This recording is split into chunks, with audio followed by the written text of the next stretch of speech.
નમસ્કાર, આપ જોઈ રહ્યા છો ઇન્ડિયા ન્યૂઝ ગુજરાત અને હું છું આપની સાથે કોમલ અગ્રવાલ। શરૂઆત કરી મહત્વના સમાચારોથી તો જૂનાગઢની વાત કરવામાં આવે, જ્યાં ભૂતકાળમાં વિવાદોથી ઘેરાયેલા કીર્તિ પટેલ મહાશિવરાત્રિની રાતથી જ ફરી ચર્ચામાં આવે છે।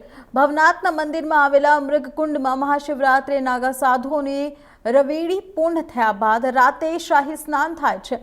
આ વખતે સાધુ સંતોની સાથે કીર્તિ પટેલે પણ સ્નાન કરતા નવો જ વિવાદ ઉઠ્યો હતો। આ વિવાદ બાદ કીર્તિ પટેલ પર 3 ફરિયાદો નોંધાઈ હતી। ફરિયાદ નોંધાયા બાદ કીર્તિ પટેલ રાજસ્થાન ભાગી ગઈ હતી। જોકે પોલીસે કીર્તિ પટેલને રવિવારે જ દબોચી લીધી હતી। કીર્તિ પટેલ આજે 23 ફેબ્રુઆરી સાંજે 4 વાગ્યા સુધી રિમાન્ડ પર હતી। રિમાન્ડ બાદ કીર્તિને આજે ફરીથી કોર્ટમાં રજૂ કરવામાં આવી। ચુસ્ત પોલીસ બંદોબસ્ત સાથે આવેલી કીર્તિ પટેલ કોર્ટમાં જતા પહેલા રડતા ન્યાયની માંગણી કરી હતી। કીર્તિ પટેલના રિમાન્ડ પૂરા થયા બાદ આજે તેને જૂનાગઢ કોર્ટમાં રજૂ કરવામાં આવી છે।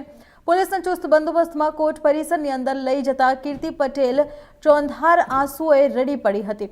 કીર્તિએ રડતા જણાવ્યું હતું કે મીડિયા હાજર રહીને યોગ્ય ન્યાય આપે।